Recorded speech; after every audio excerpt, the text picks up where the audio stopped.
संक्रांतीनिमित्त आज आपण खुसखुशीत हेल्दी अशी ड्रायफ्रूट टिक्की रेसिपी बनवणार आहे। त्यासाठी 1 वाटी बदाम, 1 वाटी काजू, 1 वाटी पिस्ता घेतलेला आहे। काजू, पिस्ता, बदाम अर्ध्या अर्ध्या भागामध्ये कट करून घेतलेले आहेत, म्हणजे दिसायलाही ते छान दिसतात।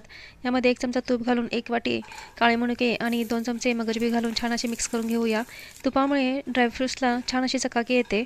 आता हे सर्व मिश्रण ताटामध्ये काढून त्याच पॅनमध्ये ज्या वाटीने ड्रायफ्रूट्स घेतले आहे त्याच वाटीने 3 वाटी गूळ घेतलेला आहे, तो छान असा मेल्ट करून घेऊया। गूळ मेल्ट झाल्यानंतर फेस आला की पाक चेक करून बघायचा। अशा पद्धतीने पाकाचे मिश्रण ओढून बघायचे। तार छान अशी चिकट झालेली आहे, म्हणजे पाक बनण्याच्या मार्गावर आहे। इथे मी दुसऱ्यांदा गूळ चेक केलेला आहे, तुम्ही आवाज ऐकू शकता।